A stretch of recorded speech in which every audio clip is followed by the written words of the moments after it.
Ainsi, trois strates qui chacune d'elles illustre trois manières dont Dieu use pour parler au peuple dans une situation particulière. La première manière me paraît être de l'ordre de l'avertissement. La seconde, de l'ordre de l'éclaircissement. La dernière, de l'ordre de l'encouragement. Première, l'avertissement. Et notre texte du jour en est un excellent témoignage. Samarie vient de tomber aux mains des Assyriens. Les rescapés réfugiés à Jérusalem se sentent le devoir d'avertir leurs frères. Bien que séparés des causes du désastre. Dans une royauté qui s'est stabilisée autour d'une dynastie davidique, ils constatent l'écart entre ce qu'ils avaient retenu, mémorisé de la loi transmise par les pères fondateurs et la réalité qui visiblement ne choque plus personne dans le royaume de Juda. Les dieux innombrables sont adorés, introduits par les commerçants qui, entre-temps, ont fait fortune, par la cour royale, qui multiplie les alliances avec le peuple païen. L'injustice gagne du terrain. La dépravation morale se démultiplie. La jeunesse est sacrifiée.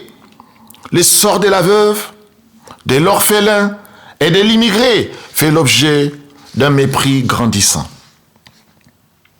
Eh bien, ces Lévites du Nord, ces frères qui sont devenus des étrangers suite aux péripéties trop humaines, des ambitions, des dynasties et des petits chefs des clans, ont ce sursaut qui les conduit à ouvrir les yeux du peuple de Juda.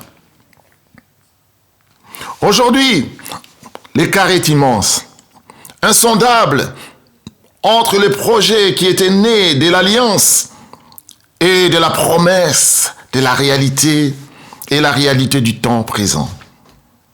Un projet commun qui est d'une multitude sans identité et sans nom avait suscité un peuple soucieux, après avoir échappé à l'esclavage, de mettre au monde un bonheur du vivre ensemble. Donc, tout d'abord, un avertissement.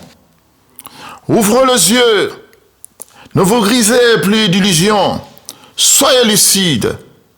Il y a un fossé plus grand que le Jourdain, plus inquiétant que le désert, plus marécagé que la mer Rouge, entre ce que vous aviez projeté de vivre et les temps présents. Ne vous voilez pas la face, vous traversez la réalité derrière des mots qui ne sont que de mensonges, et en plus, vous ne vous en rendez pas compte. Après l'avertissement, nous pouvons entendre aussi l'éclaircissement. Une explication qui peut-être va susciter un changement de comportement. Nous sommes à une autre époque. Les Lévites du Nord se sont fondus au sein du peuple. Quelques prophètes ont pris les relais, mais aujourd'hui la chute de Samarie est loin. C'est Jérusalem qui sera bientôt menacée par une autre puissance. Cet écart dénoncé il y a plus d'un siècle par les fuyards du Nord a été oublié. Et c'est ici qu'un livre, un autre, celui du roi, nous raconte une bien étrange histoire, les rois Josias.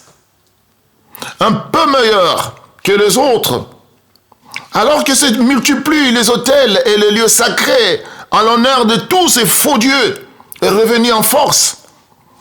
C'était inquiété de l'état de dégradation dans lequel était tombé progressivement le temple de Jérusalem. Il s'était donné les moyens de mettre en œuvre un certain nombre de réparations indispensables. Était-ce notre texte ou un autre? On ne les laissait pas vraiment. Ce qui est sûr, puisqu'un vieux texte a été trouvé dans un recoin du temple. Un texte qui rappelait curieusement les exhortations à la lucidité entendues. Il y a bien de lustres et oubliés depuis. Et ce texte va résonner dans les cœurs et la tête du roi. Non pas comme un avertissement inquiétant, non pas comme une menace, mais comme un éclaircissement lumineux.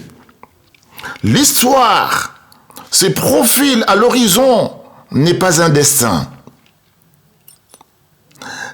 Elle n'est pas inscrite dans on ne sait quelle nécessité aveugle, incontournable, dont, je citerai Madame Thatcher, se faisait d'ailleurs l'écho encore lorsqu'elle répétait sans cesse « There is no alternative ». On ne peut pas faire autrement. On ne peut pas faire autrement. Bien de peuples nous montrent aujourd'hui avec éclat le contraire. Elle n'est pas plus dans une décision divine préétablie. L'histoire qui vient, c'est elle de votre choix. Le choix de dire oui ou non à l'offre de vie, à l'offre de bénédiction, à l'espérance contenue dans ces textes, soudain surgit d'un oubli un peu léger, désinvolte. Alors, bien sûr, tout s'explique s'il ne s'agit pas de se plonger dans la culpabilité, de se pétrifier dans la peur de la punition d'un Dieu jaloux et trahi. S'il ne s'agit pas de marchander un avenir radieux contre une rigueur morale retrouvée, s'il ne s'agit pas de continuer à s'enliser encore plus dans la dissimulation, l'hypocrisie et le spectacle, entre parenthèses, donné à voir. Il s'agit par contre simplement de modifier sa route, de changer de comportement et surtout de ne pas se déchirer à nouveau dans un sauf-qui-peut égoïste en cherchant les boucs émissaires des fautes et erreurs d'un passé encombrant et d'un présent compliqué. Il s'agit dans l'humilité d'une prise de conscience, d'assumer une nouvelle liberté, une nouvelle libération, celle de dire oui à la promesse, oui à la bénédiction. Il s'agit ici de consentir au don de Dieu sans cesse renouvelé. Un consentement qui, quelles que soient les péripéties du temps qui passe, ouvre sans cesse à la vie pour peu qu'on veuille bien la partager. Car ici, et c'est ce qui va se passer, ce petit roi Josias va entraîner le peuple, ses proches, comme c'est lointain dans un changement de vie qui, avec le recul, apparaît être une véritable révolution. Lui qui voulait simplement procéder à une restauration modeste, au budget serré d'un monument historique, le voilà entraîné par une mémoire bien involontaire, mais à laquelle il se soumet finalement à un grand chambardement social, politique et religieux. C'est parfois en luttant contre l'oubli des origines que se forgent les avenirs lumineux. Au passage, notons-le, la royauté elle-même se réforme en profondeur puisqu'elle est appelée elle-même à demeurer dans la sobriété et à renoncer à l'orgueil, de se croire au-dessus des autres.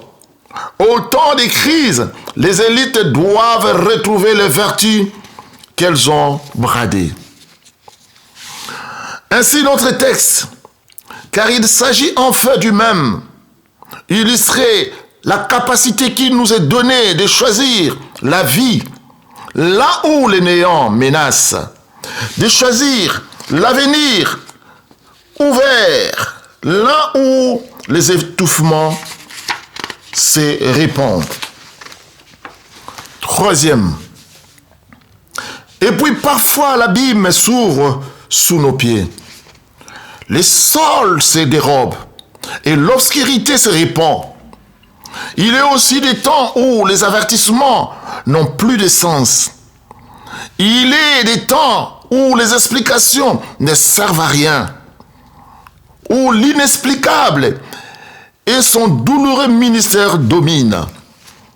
Il est des temps où l'absurdité et les chaos culminent. C'est ce temps qu'Israël traverse maintenant dans cet exil. Un exil qu'ils avaient pu voir venir. Un exil dont on a su bien expliquer les causes. Mais voilà maintenant, cet exil est là, dans sa réalité brutale, dans une sorte de mutisme frontal, contre lesquels, à vue humaine, plus personne ne peut plus rien. Le silence et l'absence du Dieu, de la promesse et de l'alliance ont fait fondre le courage des uns et des autres.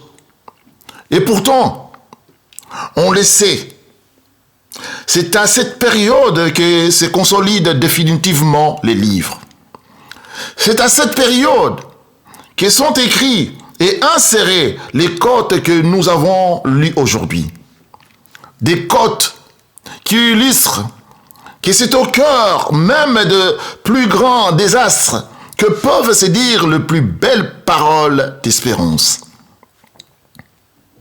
Dieu ici inspire des hommes et des femmes pour que surgissent les encouragements qui permettront à Israël de franchir cette redoutable crise.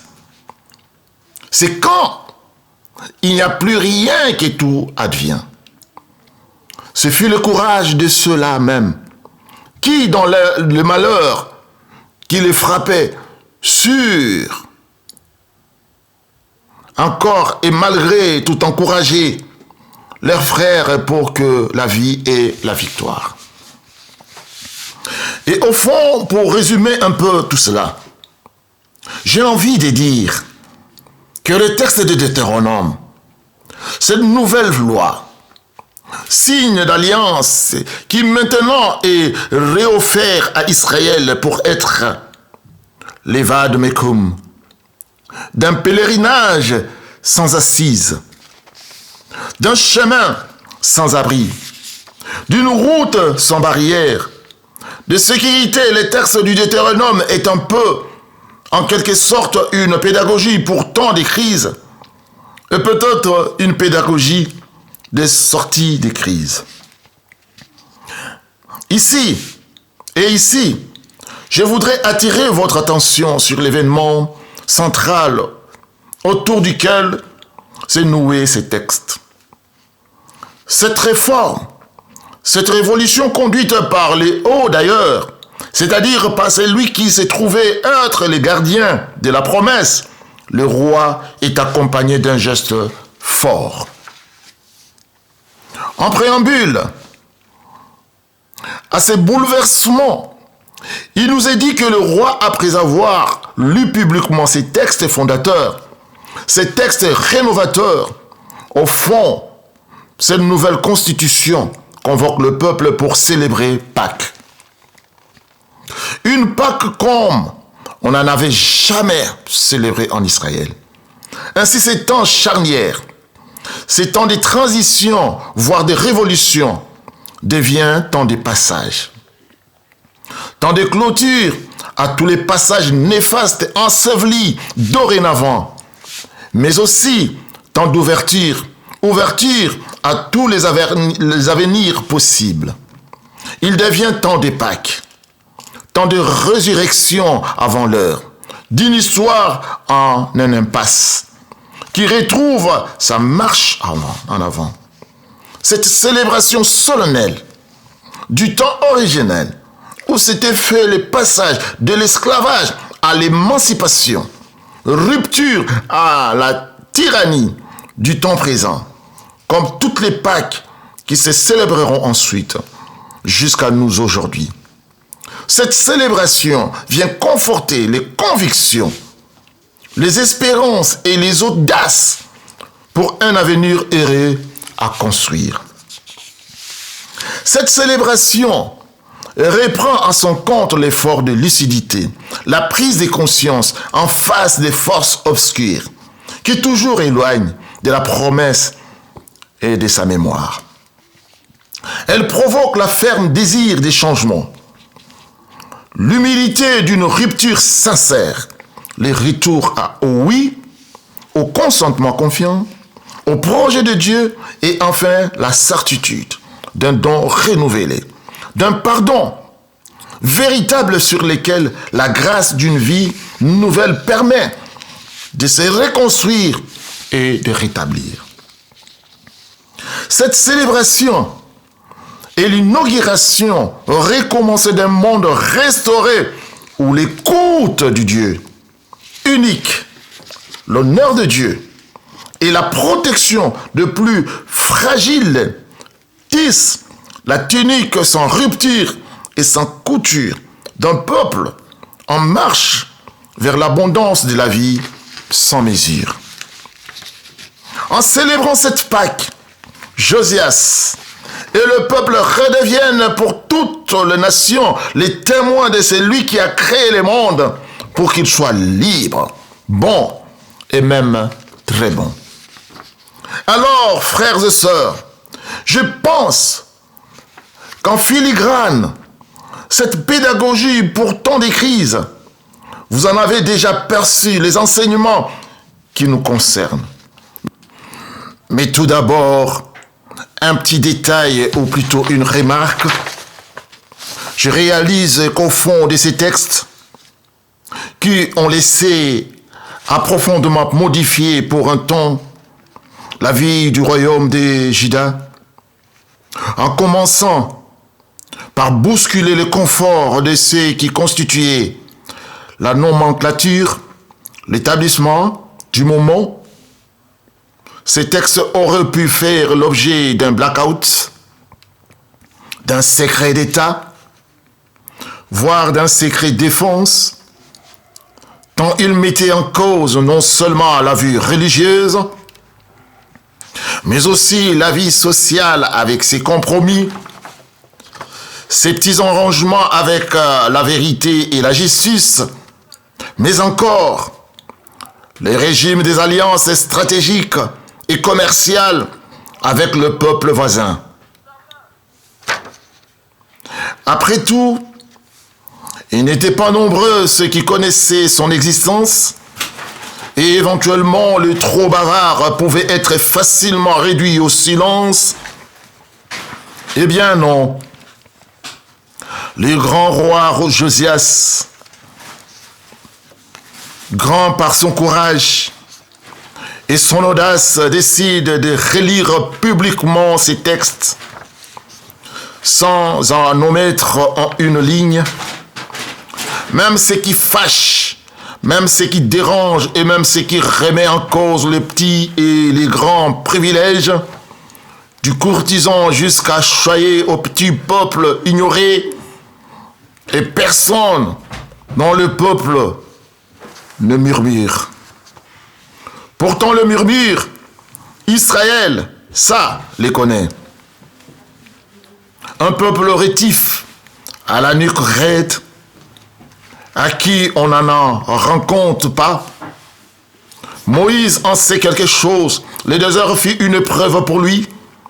On dit même que le murmure ont commencé alors, même qu'il s'apprêtait à franchir la mer Rouge, dont Moïse venait de séparer les eaux, alors même que la liberté s'approchait.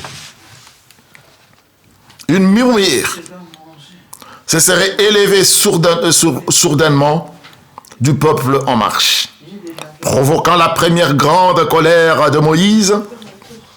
Ce boueux aurait dit certains récalcitrants, réactionnaires entre parenthèses, hésitant à avancer plus loin, rassurez-vous, ce n'est pas biblique, c'est un commentaire rabbinique de la Torah. Donc ici, devant la levée du secret, pas un murmure, comme quoi l'opinion publique est parfois plus généreuse, plus ouverte qu'on peut et qu'on veut le penser, et surtout, elle s'est donnée son adhésion à un projet de justice, de partage et d'accueil qui forge son unité, reconstruit dans sa dignité et honore sa générosité. Ce texte nous dit à nous aujourd'hui 3 choses. Tout d'abord, il nous avertit solennellement de ne pas nous laisser égarer par les fausses évidences, les opinions convenues, par les consensus confortables, le peur mortifère.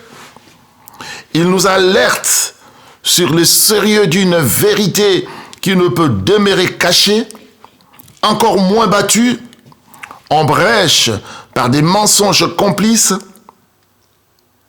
Il nous exhorte à la lucidité, c'est-à-dire la mise au grand jour, à la lumière, des travers d'un monde qui s'est confié à toutes sortes d'idoles, fussent-elles sécularisées, les frontières, l'argent, l'identité, la croissance, la nation, les marchés. L'énumération peut être longue. L'histoire d'Israël n'est pas unique. Elle est prototype de toutes nos histoires. Et les aveuglements du royaume de Juda sont l'anticipation de nos propres aveuglements. Et ce que nous dit ces textes, et à sa suite, l'évangile, c'est que le voile peut être levé. La vérité peut éclater. Il est permis de voir autre chose que ce qui s'impose à nous. Il est possible de mesurer l'écart entre ces mondes qui passent et l'horizon de nos espérances. Deuxièmement, ensuite, c'est que les passages que nous avons lus aujourd'hui pointent très directement, c'est que cette lucidité peut nous conduire à des décisions en faveur de la vie. Il est possible d'avoir un sursaut. Il est possible d'ouvrir une brèche dans les assujettissements, les enlisements qui se font de plus en plus instants. Il n'est pas besoin de chercher des coupables, des boucs émissaires, des fautifs, de même que Josias avait partagé à tout la lumière de ce qu'il avait trouvé.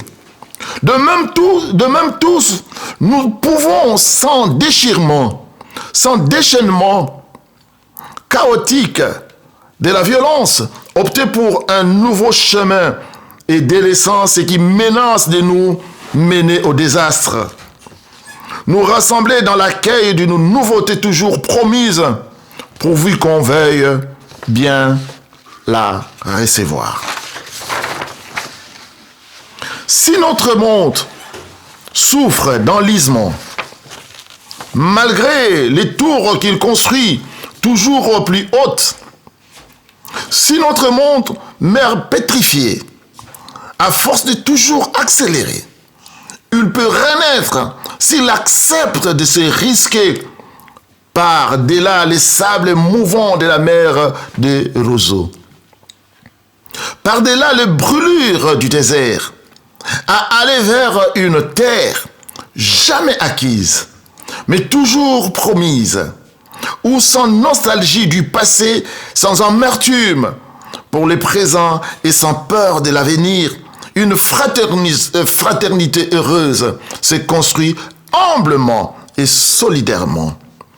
Un peu de lucidité, de repentir, beaucoup d'espérance, alors nos chemins peuvent se redresser, se croiser, s'entremêler, s'épanouir dans une commune allégresse où l'orgueil des hommes s'efface devant la reconnaissance de ce qui a été reçu et qui n'a de sens qui s'est partagé. Troisièmement, le troisième enseignement de ce texte, et c'est par là que je conclurai, c'est qu'il faudra toujours remettre sur les métiers de ces projets. Jusqu'à la fin, nous vivrons toujours sous le double signe de la sagesse des hommes. Une sagesse qui est notre péché partagé pour qu'il n'y a jamais rien de nouveau sous le soleil. Tout se répète de manière désespérante. Et le signe de la folie de Dieu, par qui désormais toujours choses sont faites nouvelles. Nous le savons, c'est la folie de l'Évangile qui a le dernier mot. C'est cette folie qui est notre sécurité, notre assurance et notre justification. Une folie qui, comme le dit encore le Deutéronome, n'est pas à chercher au-delà des mers, ni là-haut, dans le ciel. Elle est là, toute proche, présente, inscrite dans notre cœur, gravée dans notre bouche. Elle est, comme le rappelle l'apôtre Paul, l'esprit de celui qui nous sauve de toutes nos méfiances, de toutes nos peurs, de toutes nos prudences, pour que sans délai, nous accompagnions la construction de ce monde où la vie heureuse n'aura pas de fin. Et les Secantus Firmus, dont nous parlions, cette commune allégresse, et elle est cette communion joyeuse